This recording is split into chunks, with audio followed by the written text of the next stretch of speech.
ساحل ادیم صاحب جو ہیں ہمارے، وہ جو ایک خاص ٹرانس لے کے میرا خیال نہیں ہے. نہیں there is a huge body of science behind that. کیا کہ کیا چیز ڈٹرمن کرتی ہے کہ کوئی آدمی مرد ہے یا عورت. اگر وہ اس میل میں بھی نہیں خود کو دیکھتا، فیمیل میں بھی نہیں دیکھتا، تو پھر ٹرانس کیسے ہو گیا؟ کمپنیاں جذبات کی بیس پہ نہیں چلتی ہیں، کمپنیاں لانگ ٹرم اسٹریٹجی کی بیس پہ چلتی ہیں. If you motivate an idiot then all you have is a motivated idiot. آپ میڈیا کو ریگولیٹ کریں گے کہ میڈیا سے فحاشی کو پروموٹ نہ کیا جائے. ہم اس کو جج کرتے ہیں کہ کیا تم واقعی شریعت کو امپلیمنٹ کر رہے ہو. بسم اللہ الرحمن الرحیم. میں ہوں خالد ارشاد صوفی اور آج میرے پوڈ کاسٹ میں مہمان شخصیت ہیں جناب کیسر احمد راجہ صاحب.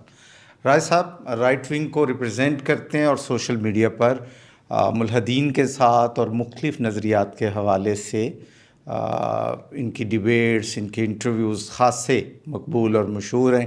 آج ہم نے بھی اپنے پوڈ کاسٹ میں کوشش کی ہے کہ کریں گے کہ ان سے ان کی جو ایک ایکسپرٹیز بن چکی ہے اور ان کی جو آواز ہے اور ان کی جو آئیڈیالوجی ہے اس پر کچھ سوالات رکھیں. کیسر صاحب بہت شکریہ جی، آپ نے وقت دیا. بہت شکریہ. کیسر سب سے پہلے تو آپ اپنا تعارف کروا دیجئے کہ یوٹیوب پر آپ کے جو نظریات ہیں، آپ کی جو آواز ہے، اس کا آہنگ تو ہمیں سنائی دیتا ہے، لیکن آپ کا اپنا تعارف نہیں کہ آپ کا براٹ اپ کہاں سے ہوا، آپ کس فیملی سے ہیں، کہاں کہاں پڑھے اور آپ کی تعلیم کیا ہے؟ بہت شکریہ آپ نے پہلے تو اتنی عزت بخشی. میں اوریجنلی گجر خان سے میرا تعلق ہے اور راجپوت ہیں. ایجوکیشن ایم ایس سی جو ہائیسٹ لیول کی ہے. باقی اس کے نیچے ایل ایل بی یا پروفیشنل کورسز جو ہیں، ایکڈیمک کورسز جو ہیں، وہ ایک چھوٹی سی رینج ہے. نہیں، پاکستان سے ہی ساری تعلیم ہے یا اوورسیز؟ نہیں، پاکستان میں نے میٹرک. اچھا، میٹریکولیشن کے بعد آپ کی باقی تعلیم بیرون ملک سے، کس ملک سے ہے؟ کچھ نیدرلینڈ سے ہے، لیکن زیادہ وقت چونکہ یو کے میں گزرا ہے تو زیادہ جو میری ایجوکیشن ہے وہ یو کے سے ہے. یو کے سے. اچھا، اور آپ بتا رہے ہیں کہ آپ کی ایک ڈگری لاء کی ہے اور دوسری جو ہے انفارمیشن سائنسز اور سائنسز. Business management. اچھا، آپ کی جو ایک تعارف ہے وہ یہ بھی ہے کہ آپ کارپوریٹ ٹرینر ہیں اور دوسری آپ کی یہ ہم دیکھتے ہیں کہ آپ ایک مبلغ بھی ہیں اور ایک خطیب بھی ہیں. اچھا، یہ جو ان دونوں میں تضاد ہے، دو مختلف کام ہیں. تو پہلے ٹرینرز کی بات کرتے ہیں. ڈگری بھی آپ کی، آپ لاء کو آپ نے فالو نہیں کیا، اس کے بعد آپ کہتے ہیں کہ آئی ٹی سائنسز میں، انفارمیشن سائنسز میں آپ کی ماسٹر ڈگری ہے، تو آپ کو کسی سافٹ ویئر ہاؤس یا آئی ٹی کی دنیا میں بیٹھا ہونا چاہیے تھا. پھر ٹرینر کیسے بن گئے؟ دیکھیے، میرا جو یعنی کہ لوگ کو فالو نہ کرنے والا، اگر یہاں سے سٹارٹ کریں کہ لوگ کو میں فالو میں کرتا رہا ہوں، آج بھی کرتا ہوں. میں لیکچرر رہا ہوں، لو پڑھاتا رہا ہوں. پریکٹسنگ لائر اس کو جی میں وہی عرض کروں کہ اس کے مختلف آگے ڈائمینشنز ہیں اس کی. ایون آج بھی میں لیگل ایڈوائزر ہوں.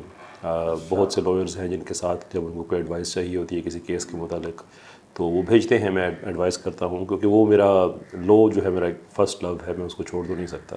اور ایکسپرٹی آپ کی جو ہے وہ یو کے لاء کی ہے.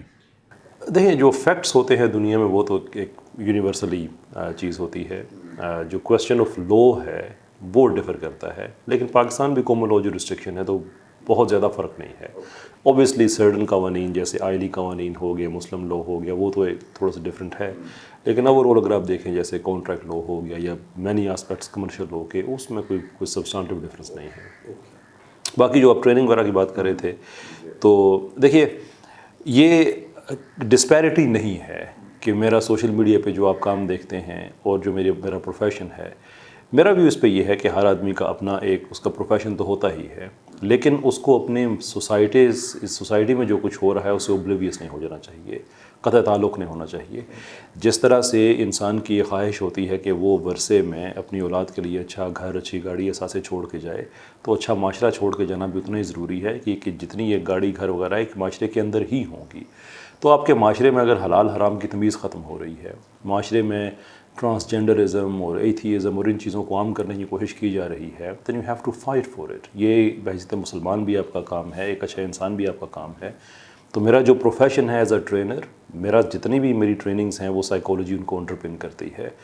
وہ کارپوریٹ ٹریننگز ہو جائیں، وہ ریلیشن شپ کوچنگ ہو جائے، بزنس کوچنگ ہو جائے. اللہ تعالیٰ نے مجھے یہ عزت بخشی ہے کہ دنیا میں 80 سے زیادہ کنٹریز میں میرے کلائنٹس موجود ہیں. 700 سے زیادہ بزنسز میں نے بلڈ کیے ہیں. اللہ کا شکر ہے یورپین یونین، برٹش گورنمنٹ، ان کے جوائنٹ وینچرز کے لیے بھی میں ایز این ایڈوائزر مختلف جگہوں پہ ایز پریزنٹیشنز ان چیزوں میں بیزی رہا. اور اچھی یعنی کہ اللہ تعالیٰ نے اس کام میں عزت دی. بٹ اٹ ڈزنٹ مین کہ میں اس تک خود کو محدود کر کے میں جو کیا سر اگر میں آپ کو یہ کہوں کہ آپ کے جو کارپوریٹ ٹریننگ ہے اب اس میں آپ کی ایکسپرٹی کیا ہے؟ کارپوریٹ ٹریننگ میں میری ایکسپرٹیز جیسے میں نے عرض کیا کہ جو ہیومن ریلیشنز ہیں، جو بیہیویئرس ہیں، جو ڈپارٹمنٹس کا انسٹیٹیوشنل بیہیویئر، انسٹیٹیوشنل بیہیویئر اور اس کے جو ریلیشن شپ ہے ڈپارٹمنٹس کا. مثال کے طور پہ as a business consultant and trainer میری نظر ہے کہ ویسٹ کہاں پہ ہے، ڈاؤن ٹائم کہاں پہ ہے، کہاں پہ ریسورسز ویسٹ ہو رہے ہیں. وہ دو ڈپارٹمنٹس کی آپس میں ڈسپیرٹی ہو سکتی ہے، یا ان کا مس کمیونیکیشن ہو سکتا ہے، یا ان نیسسری اسٹیپس ہو سکتے ہیں جن کو سمپلیفائی کیا جا سکتا ہے. That's all done through psychology. تو میرا اس پہ کام، میں جن چیزوں پہ بزنسز میں نہیں یہ معذرت کر رہتا ہوں کہ بھائی اس سے مجھے اب دور رکھیں، وہ ان کے فائنینسز ہیں، وہ ان کے نمبرز ہیں. I don't deal well with numbers. آپ ان کے مطلب جو ہیومن ریسورسز ہیں اس کی استعداد کار بڑھاتے ہیں اور ان کے سسٹم کی خامیاں انہیں بتاتے ہیں. دیکھیں، میں اس کو اس طرح سے ایکسپلین کرتا ہوں کہ میرا کام اصل میں ایک طرح کا حکیم والا ہے کہ میں ایز اے کنسلٹنٹ جب ہائر کیا جاتا ہوں تو میں نے بزنس کی نبض پہ ہاتھ رکھ کے بتانا ہوتا ہے کہ آپ اس جگہ پہ پرابلم ہے. اس کے بعد دو آپشنز ہیں، آئدر سولوشن میں نے دے دیا ہے کہ آپ اسے امپلیمنٹ کریں. ان سم کیسز کمپنی ساتھ ہائر کرتی ہیں کہ یہ جو سولوشن ہے یہ امپلیمنٹ بھی آپ ہی کریں، تو اس میں 3 مہینے 6 مہینے، تو وہ ڈپینڈ کرتا ہے کہ وہ کانٹریکٹ کیا ہے. اتنی دیر اٹیچ رہتے ہیں، ایسوسیٹ رہتے ہیں. اچھا یہ بتائیں مجھے کہ یہ جو ٹریننگ ہے یہ کس لیول کے بزنس کے لیے ضروری ہو جاتی ہے؟ بزنس کے لیے ہے، وداؤٹ ٹریننگ دیر از نو بزنس. ایون سول پروپرائٹرشپ بھی ہو تو ٹریننگ ضروری ہے. سول پروپرائٹر کے لیے زیادہ ضروری ہے، اس لیے کہ سول پروپرائٹر جو ہوتا ہے وہ چونکہ اس نے خود فیصلہ کرنا ہوتا ہے تو اس کا فیصلہ بتاتا ہے کہ وہ فیصلہ ٹھیک تھا یا غلط تھا، جو رزلٹ ہے اس کا آؤٹ کم ہے.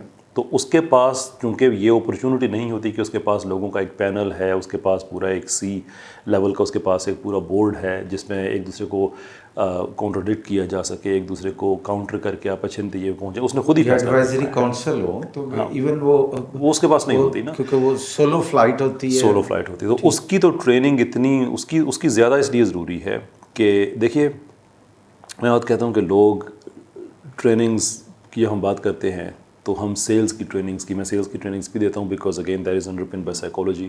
تو ہم سیلز کی ٹریننگ کی بات کرتے ہیں، ہم کسٹمر کے ساتھ ہمارا بیہیویئر کیسا ہونا چاہیے، یہ ساری کرتے ہیں. لیکن آپ کے بزنس میں سب سے امپورٹنٹ مشین جو ہوتی ہے وہ آپ کی اپنی ذات ہوتی ہے. ایز اے سول پروپرائٹر تو اور کوئی آپشن بھی نہیں ہے نا. تو اس مشین کو کتنی اس کی آئلنگ اینڈ گریسنگ کرنی ہے کہ اس کے اندر ڈیپتھ ہو، مائنڈ فلنس ہو، ایموشنل انٹیلیجنس ہو، کرائسس مینجمنٹ کی اسکل ہو، یہ سارا کا سارا کو کیا آپ اکیلے کر رہے ہیں. تو یہ اس کو تو بیسکلی ٹریننگ کی آماجگاہ ہونا چاہیے بیکاز آپ نے فیصلہ کر دیا تو بعد میں پتہ چلے گا کہ وہ بلڈ لوگ آپ کے وہ سیٹ جنہوں نے زیرو سے سٹارٹ لیا، اور ایون یورپ اور امریکہ کے بھی بہت سارے لوگ ہیں جنہوں نے اکیلے سٹارٹ لیا اور پھر ایک امپائر کھڑی کی. تو آپ ان کو کیا سمجھتے ہیں، ان کی صلاحیتوں کے بارے میں کیا کمنٹ کریں گے؟ I think they were amazing people, but they were amazing people. were میں اس لیے کہتا ہوں، اگر میں تھوڑا سا ایکسپلین کر دوں، جملہ تھوڑا سا مبہم ہے کہ دیکھیں پاکستان میں 2 طرح کا کارپوریٹ کلچر ہے، ایک سیٹ بیسڈ کلچر ہے اور دوسرا ماڈرن پروگریسو ہے. اب پاکستان اور انڈیا کا اگر ہم کمپیریزن کریں کہ پاکستان انڈیا دونوں اکٹھے آزاد ہوئے، انڈیا میں بزنس میں بہت زیادہ لوگ اسٹرگل کرتے تھے اس لیے کہ وہ زیادہ کمیونزم سے زیادہ انسپائرڈ تھا، جو لائسنس راج تھا کہ ایک کام کرنے کے لیے آپ کو سی ڈپارٹمنٹس میں جانا پڑتا، بیوروکریٹکلی بڑا ہیوی تھا. پاکستان کی اکانومی تھوڑی سی لبرل تھی، تھوڑی سی آسان رہی. پر دین کیا ہوا، یہ ہوا کہ ہمارے سیٹ بیسڈ کلچر اور ان کے سیٹ بیسڈ کلچر کی شیلف لائف عام پہنچی. ہمارے بہت سے بزنسز نے گرو نہیں کیا، وہ اسٹیگنیشن کا شکار ہوئے. لیکن انڈیا کے اندر ایک نیا پیراڈائم لے کے آئے بزنس کا کہ ماڈرن پروگریسو بزنس کیسے کیا جاتا ہے، اٹونومی کیسے دی جاتی ہے. تو آپ دیکھیں کہ انڈیا کی اکانومی بڑے تھوڑے وقت میں بڑے آگے نکل گئی، حالانکہ 90s میں سمجھتے ہیں کہ پاکستانی سیٹ جو ہے وہ جو اختیار ہے وہ نیچے دینے کے لیے یا اپنے ایسوسیٹس کو دینے کے لیے تیار نہیں ہے.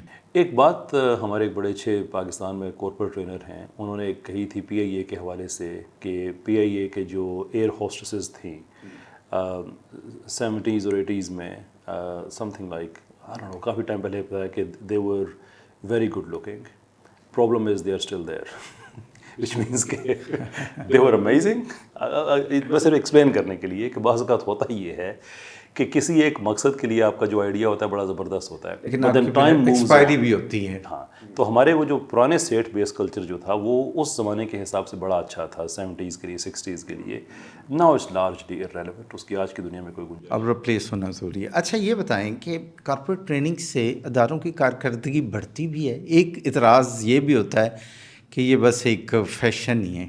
ہاں، پاکستان میں نہیں پڑتی ہے، کیونکہ پاکستان میں انفارچونیٹلی موٹیویشنل اسپیکنگ کو کارپوریٹ ٹریننگ سمجھا جاتا ہے. اینڈ مجھے اس سے پہ اعتراض یہ ہے کہ میں کارپوریٹ ٹرینر ہوں، so I know what does it take to be a corporate trainer. اچھا، آپ بہت بڑے کرٹک ہیں. آپ کہتے ہیں کہ کارپوریٹ ٹرینرز کی سیٹ کو موٹیویشنل اسپیکرز نے آکوپائڈ کیا ہوا ہے. فرق کیا آپ لیتے ہیں؟ ہمارے ہاں تو آپس کی بات ہے، اس میں بھی بڑی ایک مبہم سی صورتحال ہے. شور دیکھیں، کارپوریٹ ٹرینر سب سے پہلے اس کا ایک ڈائگنوسٹک سیشن ہے. آپ ٹریننگ کیوں کرانا چاہ رہے ہیں؟ ڈیزائرڈ آؤٹ کم کیا ہے؟ ٹھیک ہے. آپ کی ٹیم کے اندر کلیشز زیادہ ہیں، یا آپ سمجھتے ہیں کہ آپ کا پروفٹ کم ہے، یا آپ سمجھتے ہیں ان کی ادارے کے ساتھ لائلٹی بڑھانا یا ان کا موٹیویشن لیول اپ کرنا. آپ اس کو دیکھتے ہیں کہ پرابلم کیا ہے.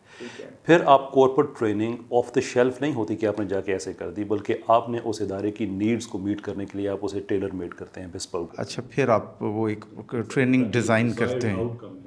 اچھا، آپ لیکنگ کو دیکھتے ہیں اور پھر اس کے اکارڈنگلی. اور موٹیویشن اسپیکنگ یہ ہوتی ہے کہ آپ کے پاس سیٹ آف آئیڈیاز ہیں، بڑے اچھے ساؤنڈ بائٹس ہیں جو تھوڑی دیر سننے کے لیے بڑی اچھی لگتی ہیں، اور آپ نے وہ پھینک دی. نہ آپ کو پتہ کہ اس کا سیل سے کیا تعلق ہے، نہ آپ کو پتہ اس کا ہیومن ریلیشن شپ سے کیا تعلق ہے، تو وہ آپ نے بس ایک اسپیچ کی اور آپ نے لوگوں کو. تو وہ جو جذبہ ابھرتا ہے، وہ جو ایموشنلی بندہ چارج ہوتا ہے، وہ لانگ لاسٹنگ نہیں ہے. That is the problem.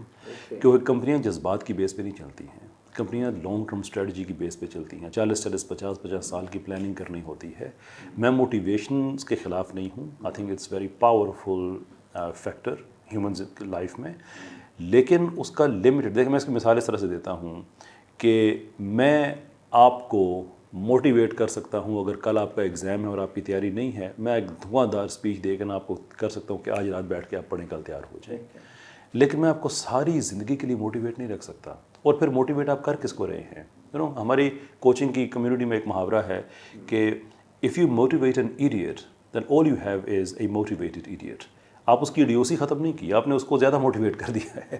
تو اس لیے میں اس کو ایز این انڈسٹری پسند نہیں کرتا موٹیویشن اسپیکنگ کو. اور پاکستان میں جو آپ نے جو سوال تھا اس کو میں اگر کنکلوڈ کر سکوں، پاکستان میں پرابلم یہ ہے کہ سم ہاؤ وی تھنک کہ corporate training is motivational. It's not. Okay. کیا صاحب، یہ کارپوریٹ ٹرینر بننے کے لیے کیا اہلیت چاہیے؟ نمبر 1 یہ کہ آپ کے پاس کیس اسٹڈیز کا نالج کنٹیکسچولائزڈ ہونا چاہیے، ایبسٹریکٹ نہیں. نمبر 2 یہ کہ آپ کے پاس کارپوریٹس کے ساتھ کام کرنے کا تجربہ ہونا چاہیے، صرف تھیوری نہیں ہونی چاہیے. اگر آپ نے خود بہت بڑی بڑی کارپوریٹس خود نہیں رن کی ہیں، اٹس فائن، لیکن ایکچولی اٹس بیٹر کہ آپ نے خود نہیں کی ہیں، کیونکہ اگر آپ خود ایک جگہ رہیں تو آپ کا جو ایکسپیرینس ہوتا ہے وہ لمیٹڈ ہو جاتا ہے ود ان دیٹ کانٹیکسٹ. لیکن اگر آپ نے ڈائیورس اماؤنٹ نمبر آف لوگوں کے ساتھ کام کیا ہوا ہے تو آپ کا نالج پول بڑا ڈائیورس ہوتا ہے، مختلف لیولز کے لوگوں کے ساتھ آپ نے کام کیا ہوا ہے. تو آپ ایز اے کنسلٹنٹ ان کے ساتھ کام کرتے ہیں، آپ بزنس کے بدلتے ہوئے رجحان کو دیکھتے ہیں. مثال کے طور پہ اب دنیا میں جو مینجمنٹ کا کانسیپٹ ہے وہ کوچنگ کے کانسیپٹ سے ریپلیس ہو رہا ہے. انفیکٹ ایک ڈسپلن ہے مینیجرز اور کوچز، مینیجرز ایز کوچز معذرت چاہتا ہوں کہ مینیجر اب یہ نہیں ہے جو لوگوں کو مینیج کرے گا، بلکہ مینیجر وہ ہے جو لوگوں کو کوچ کرے گا ود دا ویو کہ ہر آدمی کے اندر بڑی پوٹینشیل ہوتی ہے. آپ نے کوچنگ کے ذریعے ان کو ڈائریکٹ کرنا ہے کہ آپ نے کیا کرنا ہے. آپ نے اوپر بیٹھ کے ان کو سارا کچھ نہیں بتانا، یہ ان کو آپ لمٹ کر رہے ہیں. آپ نے لوگوں کو انلیش کر کے ریگولیٹ کرنا ہے، لمٹ نہیں کرنا ہے. اب یہ وہ کام کر سکتا ہے کہ جس کو سائیکالوجی کی سمجھ ہے، ہیومن بیہیویئر کی سمجھ ہے، جس کو فیڈ بیک کی اہمیت کا پتہ ہے، فیڈ بیک کی قسموں کا پتہ ہے، فیڈ بیک کس کانٹیکس میں کون سا دیا جاتا ہے، اس کو کیسے یوز کیا جاتا ہے، یعنی آپ پھر کارپوریٹ ٹرینر بنتے ہیں. اب میں آپ کو نا ایک ایگزامپل اگر آپ اجازت دیں میں آپ کو دے دیتا ہوں. پاکستان کی کمپنی، میں اس کا نام نہیں لوں گا، انہوں نے کوئی شاید 1 بلین روپے کی ورتھ اپنی بنا لی. اب ان کا ایم یہ ہے کہ ہم نے اس کو ڈبل ٹرپل کرنا ہے، اینڈ دے فگرڈ آؤٹ کہ ہم اگر اپنی سیلز کو بڑھا دیتے ہیں وہ کرتے ہیں. انہوں نے ایک ٹرینر پاکستان کے، اگین میں کسی کا نام نہیں لیتا، انہوں نے ان کو بلا لیا. ٹریننگ سٹارٹ ہوئی، 9 بجے ٹریننگ سٹارٹ ہوئی. پہلی سلائڈ پہ لکھا ہوا تھا بسم اللہ الرحمن الرحیم، اور پہلی بریک تک انہوں نے صرف بسم اللہ کی جو برکات ہیں وہ سنائی. سیلز کی ٹریننگ میں بھائی میں مومن ہوں، مجھے پتہ ہے بسم اللہ کی کیا برکات ہیں، لیکن جب میں نے کسی سے پیسے لیے ہوئے سیلز کی اسکل بڑھانے کے لیے، تو میں بسم اللہ کی وہاں پہ میں برکات نہیں بتاؤں گا. کہ اگر میں بتا رہا ہوں تو میں کیا کہہ رہا ہوں کہ سیلز پہ جانے سے پہلے بسم اللہ پڑھیں اور بیٹھے بیٹھے جو ہے آپ کوئی وظائف پڑھیں اور پھونک مار کے آ جائیں کہ یا اللہ میری سیل کرا دے. This is where we are so far behind. اس کو چینج کرنا ضروری ہے کہ جو کارپوریٹ ٹرینرز ہیں ان کو کم سے کم کارپوریٹس کا پتہ ہو، ڈیزائرڈ آؤٹ کم کیسے میٹ کرنے ہیں، ٹریننگ کو کس طرح سے الائن کرنا ہے. And this is where we are in crisis in Pakistan. یہی وجہ ہے کہ ہماری کارپوریٹ ٹریننگ کا جو آپ نے آگے کہا کوئی فائدہ نہیں ہوتا. اچھا اچھا، یہ بتائیں کہ کیا جنرل آرڈر سپلائرس کی طرح کارپوریٹ ٹرینر بھی جنرلی ہوتے ہیں، یا جو انڈسٹری وائز مخصوص؟ دونوں ہو سکتے ہیں. دیکھیں، ایک ہے کہ آپ جو جنرل جسے کہتے ہیں نا GPA جنرل پریکٹیشنر آپ کہہ لیں میڈیکل لینگویج میں، کہ جس نے ڈپارٹمنٹس کا مثال کے طور پہ انٹر کنیکشن ہے جس نے دیکھنا ہے، اور اس نے دیکھنا ہے کہ ویسٹ مینجمنٹ ہے. جیسے آپ مثال کے طور پہ پاکستان میں آپ جاتے ہیں پاسپورٹ آفس میں اگر جاتے ہیں آپ، تو as a business consultant trainer آپ دیکھ سکتے ہیں کہ میں جہاں گیا سب سے پہلے جس آدمی سے میں ملا، وہاں سے لے کر میرے پاسپورٹ کی وصولی تک میں کن ڈپارٹمنٹس میں گیا، کون کون سے غیر ضروری تھے، کون کون سے ضروری تھے. تو یہ تو ایک جنرل پریکٹیشنر ہے، کوئی بھی آ کے دیکھ سکتا ہے کہ ایز لانگ ایز کو کارپوریٹس کا نالج ہے کہ یہ اسٹیپس بیچ میں سے ان نیسسری ہیں. بائی دا وے پاسپورٹ کی آفس کی میں ایگزامپل اس لیے دے رہا ہوں کہ میں بڑا متاثر ہوں پاکستان کے پاسپورٹ آفس سے. ایز اے کنسلٹنٹ میں نے اس کو انالائز کیا ہے، اس کے پروسیس ایکچولی بڑے اچھے ہیں. لیکن اس کے ساتھ ہے پھر جو کنسلٹنسیز اور کارپوریٹ ٹریننگز جو بڑی اسپیسیفک ٹیکنیکل ہوتی ہیں. فار ایگزامپل فائنینسز پہ، اب اس پہ کوئی ایک عام آدمی نہیں کر سکتا. اور فائنینسز کے اندر بھی 2 طرح کی چیزیں ہوتی ہیں. ایک ہوتا ہے کہ آپ کے کرنٹ فائنینسز کیسے مینیج ہو سکتے ہیں، اور دوسرا یہ ہے کہ ان فائنینسز کی فیوچر انویسٹمنٹ کیسے. اب جو فیوچر انویسٹمنٹ والی ہے وہ انتہائی ٹیکنیکل ہے، وہ ہر آدمی کا کام نہیں ہے. وہ ایسا ہی آدمی کر سکتا ہے کہ جس کو ایکچولی فائنینشیل مارکیٹ کی سمجھ ہے، گلوبل ٹرینڈز کی سمجھ ہے، تو وہ اس طرح کی پھر سجیسٹنس دے سکتا ہے. تو یس، دونوں ہو سکتے ہیں، لیکن موٹیویشن اسپیکر نہیں ہو سکتا، کوئی عوامی گپ شپ آدمی لگانے والا آدمی وہ نہیں ہو سکتا. وہی یہ کام کر سکتا ہے ان جنرل جس کو کارپوریٹ کے ماحول کی سمجھ ہے، اور دنیا میں کیا چینج ہو رہا ہے، کون سی تھیریز کام کر رہی ہیں، کون سی نہیں کر رہی، اور with in that certain niches ہے جیسے میں نے پڑھا. اچھا، گلوبلی یہ جو کارپوریٹ ٹرینر کا کریئر ہے، یہ اس کا اسکوپ کیا ہے؟ کارپوریٹ ٹرینر کا جو ہے اٹس انفیدمبلی برائٹ. آپ اس کو یعنی کہ جملے میں سمو نہیں سکتے ہیں. اچھا، ہم کچھ گوروں کے نام سنتے ہیں جو ٹرینرز ہیں، لیکن اور بڑی سال کے پہلے ان کے جو لیکچرز ہیں ان کی بک جاتی ہیں، 2 سال پہلے ٹکٹس بکی ہوتی ہیں، بک ہوتی ہیں، لیکن پتہ نہیں لگتا ہے کہ وہ بھی موٹیویشنل اسپیکر ہیں. اگر ہم اسپیسیفک اب تک کی گفتگو میں جو میں نے اخذ کیا، یہ جو ٹرینر ہیں کارپوریٹ ٹرینرز ہیں، اور وہ اس طرح پبلک فگر بھی نہیں ہیں، تو وہ میکسیمم کتنا چارج کرتے ہیں؟ ابھی تو ہر آدمی کی اپنی آپ کی انڈسٹری کے اسکوپ کی بات ہم کر رہے تھے. میں نے فائدہ یہ اٹھایا آپ کی اس نشست سے کہ اگر کوئی اس طرف آنا چاہے تو. میں اس پہ تبصرہ نہیں کر سکتا، اس لیے کہ ہر آدمی کی اپنی ورتھ ہے، اپنی ویلیو ہے. پاکستان میں بھی اچھے مہنگے ٹرینرز موجود ہیں، پاکستان سے باہر بھی موجود ہیں. تو وہ ہر آدمی کی اپنی ایک فائنینشیل ڈیٹیل ہوتی ہے. میں اس پہ میں کیا تبصرہ کروں کہ کوئی کتنا کماتا ہے اس میں سے. اچھا، یعنی اگر اس ٹریڈ میں کوئی آنا چاہے تو اس کے لیے کچھ نہ کچھ تو چارم ہونا چاہیے. تو اس تناظر میں میرا سوال تھا. اس کے فارمولاز ہوتے ہیں.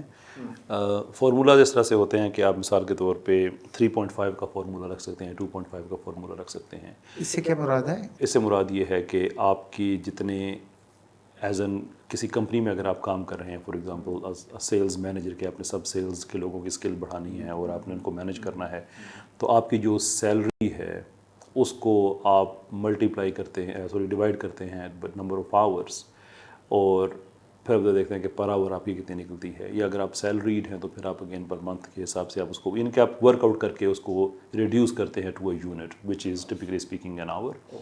اور اگر آپ as a consultant as a corporate کہیں جا رہے ہیں، کارپوریٹ ٹرینر اسٹروک کنسلٹنٹ، تو آپ کی کتنی ویلیو ہے، کتنا آپ کا تجربہ ہے، آپ اس کو 3.5 کے فارمولا سے کر سکتے ہیں کہ میری جتنی سیلری وہاں پہ گھنٹے کی ہے، یہاں پہ میں اس گھنٹے کے 3.5 گھنٹے کے پیسے دوں گا.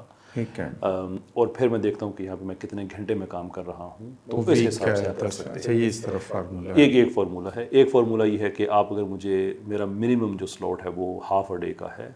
Half a day means 4 hours. آپ بھلے مجھے 1 گھنٹے کے لیے کیوں نہ سیشن کے لیے لیں، لیکن میں نے آپ کو ہاف ڈے میرا منیمم سلاٹ ہے، اور اس کے یہ سیٹ چارجز ہیں. کچھ میں ہوتا ہے کہ میرا منیمم 1 دن کا ہے، کچھ ہیں کہ میرا منیمم 1 دن کا ہے پلس اکوموڈیشن ٹریول، یہ آپ کا ذمہ ہے. تو وہ جیسے جیسے آپ کی ریپوٹیشن بڑھتی ہے. اوور آل میرا کویشچن ٹیک ہوم پہ تھا.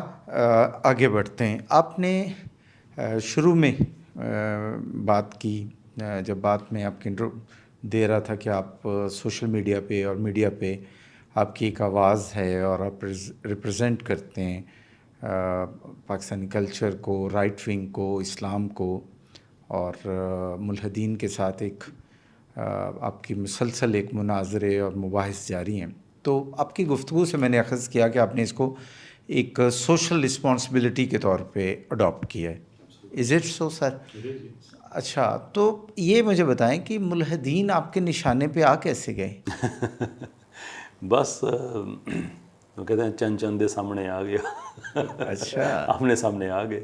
اصل میں یہ ایتھیزم اور جو میں 2001 میں یو کے میں گیا تھا 9/11 کے کچھ ہفتوں کے بعد، 6-8 ہفتوں کے بعد. تو بڑا ہاسٹائل ٹائم تھا. تو میں نے وہ ایک بڑے مشکل سے، بڑے کرب کے ماحول سے میں گزرا. تو میرا اس پروسیس میں میری اچھی ٹریننگ ہو گئی تھی کہ ایتھیزم کیا ہے، اسلاموفوبیا کیا ہوتا ہے. آپ کو کرب کیا ہوا؟ سوری. پورا سسٹم جب آپ کے خلاف کھڑا ہو، جہاں پہ آپ کام کر رہے ہیں وہاں پہ لوگ آپ کو سسپیکٹ کے طور پہ دیکھ رہے ہوں. ٹھیک ہے، ایز اے مسلم. تو میری اس میں سے یہ اچھی ٹریننگ ہو گئی کہ ان چیزوں کے بارے میں مجھے آئیڈیا بڑا اچھا ہو گیا. آپ ایک دفاعی پوزیشن میں آ گئے. دفاعی میں تو بہت عرصہ رہے، پھر وہاں سے ایگریشن کے ساتھ نکلے کہ نہیں بھائی اب ہم بات کر سکتے ہیں.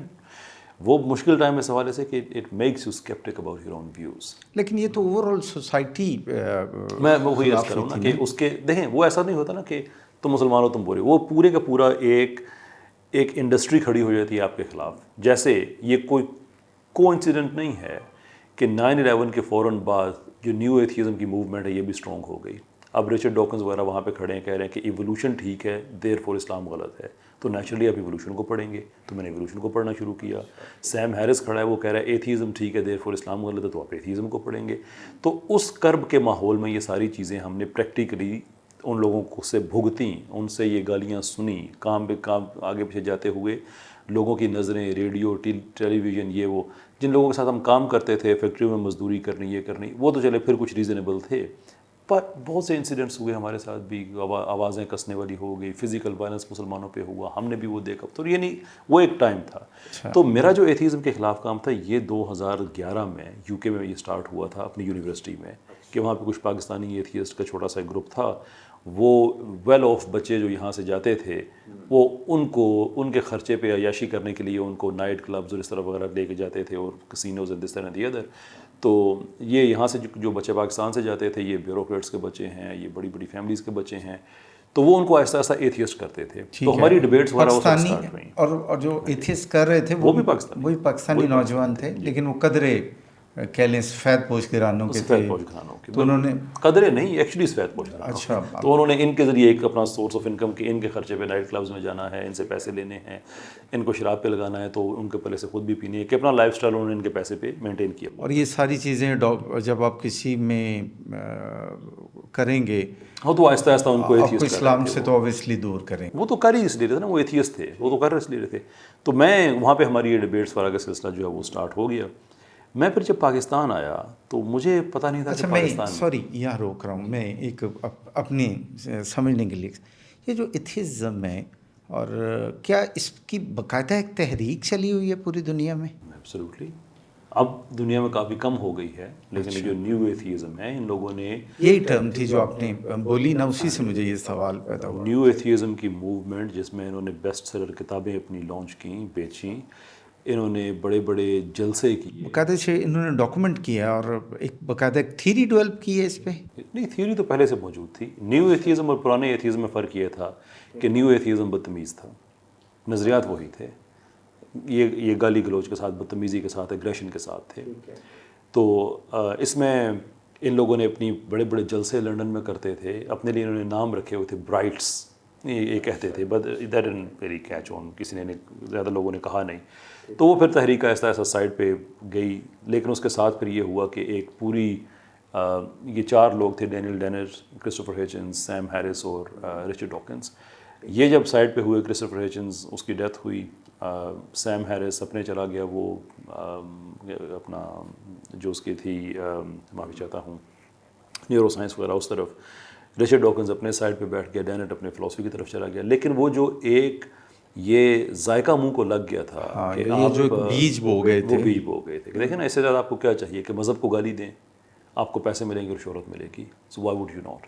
At the same time social media کا ایک پورا جو ایڈوینٹ ہوتا ہے کہ اب ہر آدمی کے پاس موبائل اور مائکرو فون آ گیا ہے. اچھا وہاں آپ نے پھر کیا کیا؟ ان بچوں کو ریسکیو کیا یا آپ نے؟ میرا ویو یہ تھا کہ دیکھیں، آپ جو مرضی عقیدہ اپنائیں، لیکن کم سے کم آپ کے پاس کاؤنٹر نیریٹو ہونا چاہیے. تو آپ کی ڈبیٹ یوں 1-on-1 شروع ہوئی، آپ نے مطالعہ شروع کیا اسلام کا؟ وہ تو پہلے میں بتایا نا، تو میں کر چکا تھا کہ جب ہمیں یہ 9/11 کے بعد یہ جو اگلے 10 سال ہیں، اچھا اس 10 سال میں آپ کو اس سے تو ہم اس میں یعنی کہ ٹھیک ہے، آپ کو سروائیول کی، یہی سروائیول کے لیے ایک ہی حل آپ کو دکھائی دیا کہ اسلامی تعلیم. اچھا آپ نے پڑھا ہے تو آپ کس کی فکر سے زیادہ متاثر ہیں؟ مولانا مودودی کا لٹریچر پڑھا ہوگا، غامدی صاحب کا، ڈاکٹر اسرار صاحب کا، اور نام ہے. ہم غامدین رہے ہیں 4 دن، میں اور میرے کچھ دوست شروع میں. یہ آپ کو یاد ہوگا، یہ جنرل مشرف صاحب کے زمانے میں الف اور اس طرح کے پروگرام بہت زیادہ شروع ہو گئے تھے. تو ہم ویسٹ میں بہت زیادہ بیک فوٹ پہ تھے.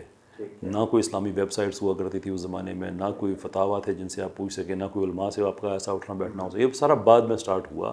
تو بعد میں تو بہت اللہ نے اس پہ کرم کیا ہم پہ کہ وہ چیزیں ہم سیکھنا شروع ہو گئے. لیکن اس وقت ہمیں غامدی صاحب کی میٹھی میٹھی باتیں بڑی اچھی لگتی تھیں. تو ہم بھی بڑے تھے کہ یار شکر ہے کوئی بندہ ہے کہ ہم بھی ویسٹ والوں کو بتا سکے یار ہم تم جیسے ہیں، ویسٹ میں ریپرزینٹ کر ہم تم جیسے ہیں. ہم تم جیسے ہیں. تو بعد میں پھر یہ ریلائز ہوا کہ یار یہ منافقت ہے. ریلیجن ہے، کسی کو اچھا لگے اس میں تم جیسا ہونا ضروری نہیں، تم جیسا ہونا ضروری نہیں ہے.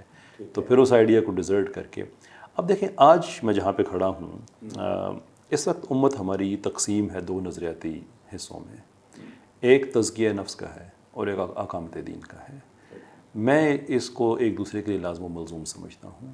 میں نہیں سمجھتا، میں سمجھتا ہوں یہ غیر ضروری ہے کہ ہم اس کو 2 حصوں میں تقسیم رکھیں. اب تزکیہ نفس کا یہ نظریہ ہے کہ بس آپ اپنی نفس کا تزکیہ رکھیں، نماز پڑھیں، روزہ، باقی جتنی چیزیں وہ کریں.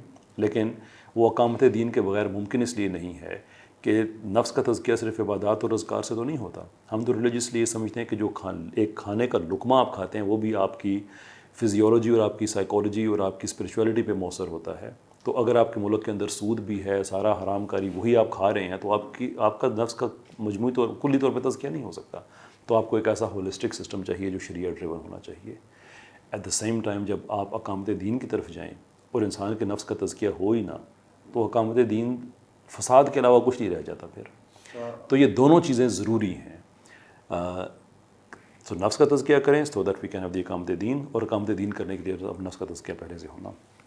اس معاملے میں میرا جو اتفاق ہے وہ ان لوگوں سے ہے جو اقامت دین کے لیے کام کرتے ہیں. وہ مودودی صاحب ہو سکتے ہیں، ڈاکٹر اسرار صاحب ہو سکتے ہیں. یہ وہ لوگ ہیں جو سمجھتے ہیں کہ ایک اسلامی ریاست کا قیام ضروری ہے. میں اسی خیال سے اب اس کے حق میں. اچھا یہ بتائیں کہ اسلام کی تبلیغ اس ماڈرن ایرا میں کیسے کی جائے؟ میرا خیال ہے کہ اسلام کی تبلیغ آج کے زمانے میں آسان بھی ہے، مشکل بھی ہے. مشکل اس طرح سے ہے کہ آپ کے اپ اگینسٹ بہت کچھ ہے، اور آسان اس حوالے سے ہے کہ آپ بہت سا ڈیٹا دنیا کے سامنے آپ رکھ سکتے ہیں کہ وہ لوگ جو اسلام پہ اعتراض کر رہے ہیں آپ ان کے کردار تو دیکھیں. کسی نے ساری دنیا میں سیکولرزم کی وجہ سے آگ لگائی ہوئی ہے، کوئی بڑا ویپن سیلر ہے، کوئی کیسا ہے، کوئی کیسا ہے. جو اسرائیل کر رہا ہے مثال کے طور پہ، اس کے پیچھے کون کھڑا ہوا ہے اس وقت؟ مسلمان کھڑے ہیں یا وہی لوگ کھڑے ہیں جو مسلمانوں کو برا کہتے ہیں؟ تو مسلمانوں کو برا کہتے ہیں تو ڈی ہیومنائز کرنے کے لیے کہتے ہیں. کیوں ڈیمونائز کر رہے ہیں؟ ان کے پاس کیا ہے ایسا جس کو وہ چھپا رہے ہیں؟ تو یہ چیزیں بھی آپ پریزنٹ کر سکتے ہیں، وچ از دا ریزن کہ اس وقت اسلام سب سے زیادہ تیزی سے ویسٹ میں پھیل رہا ہے. جو نیٹ ریورشنز ہیں ان کو سامنے رکھتے ہوئے، جو وہاں کے نیٹو لوگ ہیں وہ اسلام میں اتنی تیزی سے بھی، یہ جو غزہ والا جو جنگ چل رہی ہے، امریکن میڈیا، نیشنل میڈیا اس چیز پہ پریشان ہو رہا ہے کہ امریکہ میں نوجوان، بالخصوص نوجوان لڑکیاں اتنی تیزی سے مسلمان کیوں ہو رہی ہیں. وہ اپنے گروپس ہیں، وہ ٹویٹر وغیرہ پہ اور ٹک ٹاک اور ان پلیٹ فارمز پہ جا کے بتا رہے ہیں کہ بھئی ہم مسلمان ہو گئے، بیکاز وی وانٹڈ ٹو سی کہ ان فلسطینیوں کے پیچھے سورس آف انسپریشن کیا ہے. تو جب ہم نے قرآن پڑھنا شروع کیا، ہماری تو آنکھیں کھلی ہیں کہ ہمیں تو ہمارا قرآن سے تعارف BBC اور CNN کے ذریعے ہوا تھا، تو وہ کیوں قرآن کے بارے میں سچی باتیں بتائیں گے؟ But it makes lot of sense. تو اس حوالے سے اگر کہیں تو آسان بھی ہے. اچھا، جو کچھ فلسطین میں ہو رہا ہے اس پر جو سٹانس ہے مغرب کا، اور پھر اسی طرح یوکرائن میں جنگ ہوئی یا کسی اور جگہ جب ہوتی ہے، تو یہ جو ہپوکریسی ہے اس پہ کیا آپ کا کمنٹ؟ ہمارے لیے تو یہ کوئی نئی خبر نہیں ہے، یہ تو ان کے اپنے لوگوں کے لیے ایک شاکنگ چیز ہے جس کی وجہ سے وہ اپنی حکومتوں کے خلاف کھڑے ہوئے. اسٹوڈنٹس نے یونیورسٹیز میں احتجاج شروع کیے، لاکھوں کے حساب لوگ سامنے، کیونکہ وہ تو سمجھتے تھے کہ ہم تو اچھے ہیں، باقی ساری دنیا بڑی بری ہے. ایکسپوز ہوئے ہیں. ایبسلیوٹلی فالٹ لائن ساری سامنے آ گئی ہیں. دیکھیں وہاں پہ ایک دو چیزیں آپ ذہن میں رکھیں جو کہ کچھ 100 سال جن کی ایج ہے اور 9/11 کے بعد وہ دوبارہ سے ریوائیو ہوئیں. ایک ہے یورو سینٹرسزم اور ایک ہے اورینٹلزم. تو یورو سینٹرک سٹڈیز ہیں وہ یہ ہیں کہ آپ ایک سپیریورٹی کلیم کریں کہ آپ کا جو علم ہے وہ باقی دنیا سے بہتر ہے. یہ تھا اس زمانے میں، امریکہ وغیرہ میٹر نہیں کرتے تھے، تو یہ ساری یورو سینٹرک اپروچ تھی کہ یہ یورپین سینٹرک تھی. پھر اس کے بعد اورینٹلزم آتا ہے. تو اورینٹلزم اگرچہ ان کا کام یہ تھا کہ انہوں نے ایسٹ کو اسٹڈی کرنا ہے، لیکن کس روشنی میں کرنا ہے؟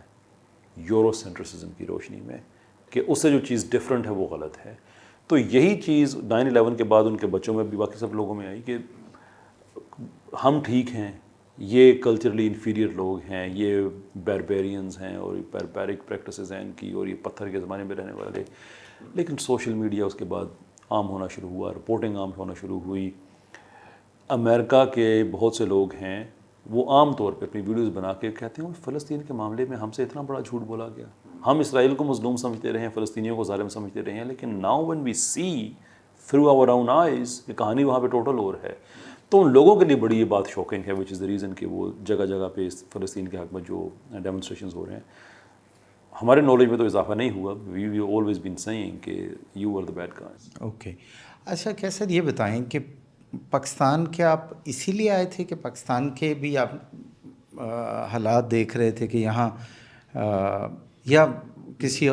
میں بزنس کے لیے آیا تھا. اچھا، بزنس کے میں لیے جگہ آئے جگہ تھے. کہتا ہوں میں ٹرینر ہوں. میں نے پاکستان میں بزنس اپرچونٹی دیکھی. تو اپنی یورپ کیوں چھوڑا؟ Pakistan is for better in terms of business. اچھا. کیونکہ پاکستان میں دیکھیں، پاکستان میں جو کارپوریٹ انڈسٹری ہے یہ سیچوریٹ نہیں ہوئی ہے. نہیں، تو میں تو پاکستان اپنا بزنس سسٹین کر رہی ہے ہماری انڈسٹری. نہیں، دیکھیں یہ ہے ڈیولپنگ اکانومی ہے نا. تو ڈیولپنگ اکانومی میں ٹرینرز کے لیے ان کے لیے جابس ہوتی ہیں. سچ بات یہ ہے کہ پاکستان میں یہ کام زیادہ کراچی میں ہے، کسی حد تک اسلام آباد میں ہے، کچھ لاہور میں ہے، باقی دیر is a lot to catch up. اچھا، تو آپ نے اپنی ٹریننگ جو کمپنی ہے وہ پاکستان میں اسٹیبلش کی، اور کب آئے؟ میں 2018 میں آنا جانا شروع ہو گیا تھا میرا. 18 میں آنا جانا شروع ہوا. 2021 کے بعد پھر میں. تو یہ جو آپ طاغوت کے خلاف کھڑے ہو گئے ہیں، یہ فیصلہ کیسے کیا آپ نے؟ دیکھیے میں جو آگے عرض کر رہا تھا کہ 2011 میں میرا یہ ایتھیزم کی ڈبیٹس وغیرہ سٹارٹ ہو گئی تھی. میں 1998 سے لے کر 2018 تک صرف 3 دفعہ پاکستان آیا تھا. ٹھیک ہے. اور میں نے پاکستان کو ایکسپلور بھی نہیں کیا تھا. ٹھیک ہے. دیہاتی آدمی ہے، اپنے گاؤں میں کوئی شادی ایونٹ وغیرہ وہ اٹینڈ کیا، واپس چلے گئے، نہ ٹی وی دیکھا نہ کچھ. تو میرے ذہن میں وہ 98 والا پاکستان تھا جو میں چھوڑ کے گیا تھا. یہ تو جب بزنس اپنا ایکسٹینڈ کیا ہم نے پاکستان میں آ کے، یہاں پہ عام پاکستانیوں سے جب ٹی وی دیکھنا شروع کیا، باقی دیکھا تو حیران رہ گئے کہ یہ کیا ایڈز چل رہے ہیں، یہ ڈراموں میں کیا دکھا رہے ہیں، یہ ایتھیزم سارا. تو اس کے بعد تھا کہ بھائی ہمیں اس چیز پہ اب بات نہ کرنا یہ جرم ہے. یہ تو میں یو کے میں جو میں اتنی یہ ڈبیٹس کر رہا ہوں تو میرے اپنے گھر میں آگ لگی ہے. یو کے بھی ان مینی ویز میرا اپنا گھر ہے, 20 سال میری زندگی وہاں پہ گزرے ہیں. میرے آج بھی برٹش نیشنل ہے بیسکلی؟ نہیں, میں نے نیشنلٹی وہاں کی نہیں لی, لیکن یہ ہے کہ میرا جو اس کو میں اپنا گھر اس لیے کہتا ہوں کہ میرے آج بھی وہ لوگ جن سے آپ ایک کمفرٹ کا رشتہ ہے, ظاہر بات ہے آپ نے وہاں تعلیم لی ہے, وہاں جاب رہی ہے, وہ برٹش جن کو ہم گورے کہتے ہیں, وائٹ انڈیجنس, ان سے میرا آج بھی زیادہ تعلق ہے بنسبت جو میرے پاکستان میں جو لوگ ہیں. یعنی کہ سوشل میڈیا پہ جو ہے وہ ایک اور چیز ہے. میں ان لوگوں کی بات کر رہا ہوں کہ جس کے ساتھ آپ بڑے کمفرٹیبل کیجول ہو کے آپ. اچھا آگے بڑھتے ہیں. تو وہ میں بات کر رہا تھا کہ پاکستان میں یہ آپ نے فیصلہ جو کیا, اور اب تو ماشاءاللہ بہت پاپولر ہیں, تو میں نے نام اور پاپولر از جسٹ ایک سکے کے دو رخ ہیں. ہاں وہ بالکل ٹھیک ہے. اچھا یہ فرمائیں کہ میں نے ابھی طاغوت کا لفظ استعمال کیا, وہ اس لیے کیا کہ ان دنوں خاصا زبان زد عام ہے. تو ساحل ادیم صاحب جو ہیں ہمارے, وہ جو ایک خاص ٹرانس لے کے آگے بڑھ رہے ہیں اور موجود ہیں میڈیا میں, سوشل میڈیا میں, اس پہ آپ کیا کومنٹ کریں گے یا کیا رائے ہے آپ کی؟ دیکھیے ساحل ایک ہوتا نا کہ آپ ایک ہولسٹک رائے کسی آدمی پہ دے دیں یا کسی سسٹم پہ دو, تو مشکل ہو جاتا ہے. ساحل صاحب کی بہت سی چیزوں سے میں اتفاق کرتا ہوں کہ ایٹ لیسٹ ان کے اندر وہ ایک ارج لوگوں میں پیدا کرنے کی کوشش کرتے ہیں کہ یہاں پہ ایک اسلامک سسٹم ہونا چاہیے, کلیئرٹی ہونی چاہیے تھاٹ کے اندر. آدھا تیتر آدھا بٹیر یہ ٹھیک نہیں ہے, لیکن اس کے لیے جو ان کا میتھڈ ہے کہ یہ کام آپ مدارس کے بغیر کر سکتے ہیں, علماء کے بغیر کر سکتے ہیں, آئی ڈس ایگری ود دیٹ. انفیکٹ ہمارا دو چیزوں پہ ڈس ایگریمنٹ ہے, بڑے عزت احترام کے ساتھ ہے. ایک تو یہ ہے اس پہ, اور دوسرا ماڈل کی فارمولیشن پہ ہے کہ جیسے ہماری موومنٹ ہے دی ریوائولسٹ کے نام سے, اس کا 30 سال کا ایک ماڈل ہے. آپ نے ایک موومنٹ بھی لانچ کر رکھی ہے؟ ریوائولسٹ ہماری موومنٹ ہے جس میں 30 سال کا ایک ماڈل ہے کہ ہم پاکستان کو شریعت ڈریون اس طرح سے کر سکتے ہیں, ایٹ لیسٹ اس کا جو بیسک فریم ورک ہے وہ اٹین کر سکتے ہیں. ساحل بھائی متفق ہیں اس چیز سے کہ پاکستان میں بالکل شریعت ہونی چاہیے سارا, پر how do we get there is the problem. اچھا وہ کوئی روڈ میپ نہیں دیتے, اور آپ نے 30 سال کا روڈ میپ دیا ہوا ہے. ہمارا بیسکلی جو دو ڈس ایگریمنٹس ہیں ان میں سے ایک یہ ہے کہ ہمارے پاس ایک دیکھیں ایک ماڈل ہے, یہ روڈ میپ ہے, ہیلپ می امپروو اٹ, اس پہ تنقید کریں, اس کو امپروو کرنے میں میری مدد کریں, پر ایٹ لیسٹ اٹس دیئر. کیا ہے وہ, اس کے کچھ خد و خال بتائیے آپ کا. جو الیکشن ٹو الیکشن آگے بڑھنا اور لوگوں میں یہ میس اویئرنیس ڈیولپ کرنی ہے. ڈیموکریسی بالکل, مجھے ڈیموکریسی سے کوئی پرابلم نہیں, مجھے لبرل ڈیموکریسی سے پرابلم ہے. جو اسلامک رینڈیشن ہے ڈیموکریسی کی, مجھے اس سے کوئی مسئلہ نہیں ہے. تو یہ رہے گا یہی ووٹنگ سسٹم آپ کے نظریے کے مطابق؟ میں سمجھتا ہوں یہ ضروری ہے, یہ رہے, یہ بہت ضروری ہے ہمارے لیے, چیک اینڈ بیلنس رہنا. اب لائف کے لیے کسی کو آپ خلیفہ بنا دیتے ہیں تو آپ نے تو اپنا سارا کچھ اس آدمی کے حوالے کر دیا. اب دنیا میں جو ڈکٹیٹرشپ امریکہ کو اچھی لگتی ہے وہ اسی لیے اچھی لگتی ہے کہ ڈکٹیٹر آپ کو ون ونڈو آپریشن کی فیسلٹی دیتا ہے. اچھا آپ اس کے حق میں ہیں, یہ جمہوریت کے حق میں ہیں, اور اس کے بعد کیا ہے آپ کا کہ اسلام کیسے نافذ ہوگا؟ اچھا میں یہ جمہوریت والی بات کلیئر کر دوں. بہت سے لوگ کہتے ہیں کہ یار یہ تو کفر ہے اور یہ ہے وہ ہے. میں لبرل ڈیموکریسی جو پیپل آف دی, اس ٹرم سے کیا مراد ہے آپ کی؟ لبرل ڈیموکریسی میں ہوتا ہے کہ جو طاقت کا سرچشمہ ہے وہ عوام ہوتے ہیں. ہمارے اسلامک ڈیموکریسی میں ایسا کوئی کانسیپٹ نہیں ہے. ہمارے ہیں کہ جو اللہ اور اللہ کے رسول صلی اللہ علیہ وسلم نے طے کر دیا ہے وہ فائنل ہے. ان کے احکام کی روشنی میں آپ تعزیر کر سکتے ہیں, لیکن جو حدود ہیں وہ طے ہو گئی ہیں, حلال حرام طے ہو گیا ہے. اب ہم ووٹنگ کے ذریعے ایک ایسے آدمی کو جو اوپر بیٹھا ہوا ہے, ہم اس کو جج کرتے ہیں کہ کیا تم واقعی شریعت کو امپلیمنٹ کر رہے ہو یا نہیں کر رہے. نہیں کر رہے, تابع شریعت کے, تابع شریعت. اور وہ پھر 5 سال کے بعد ہم فیصلہ کریں کہ بھائی تم ہمارے لیے ایکسیپٹیبل نہیں ہو, ہمیں نیا بندہ چاہیے جو شریعت کے ساتھ وفادار ہو. ہم جب 30 سال میں آپ کہتے ہیں کہ پاکستان میں 6 گورنمنٹس آئیں گی. کوئی ضروری نہیں ہے پاکستان میں 5 سال کے اندر کئی دفعہ 2 3 گورنمنٹس نکل جاتی ہیں, اس لیے 30 سال کہتے ہیں کہ الیکشن ٹو الیکشن چلے. آپ نے کتنے الیکشنس اس میں؟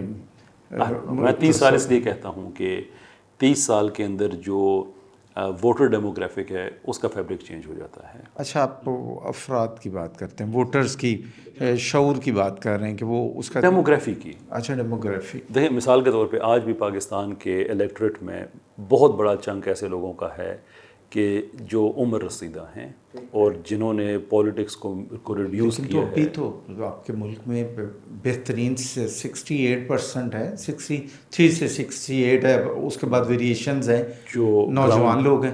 جو گراؤنڈ ریسورسز ہیں اللہ تعالیٰ نے جو دیے ہیں اسباب, ان میں سے یہ ایک ایسی چیز ہے that we are banking on that. میرا کیسے سب سوال یہ ہے کہ بھی بہترین تو یوتھ میں لوگ اب ہیں کہ ابھی ہمارے سسٹم کے اندر بہت سے ایسے لوگ ہیں جنہوں نے فیوچر میں فلٹر ہو جانا ہے. یہ قدرت کا رستہ ہے, اب بزرگ ہوتے ہیں اللہ تعالیٰ اس کے بعد آپ تو.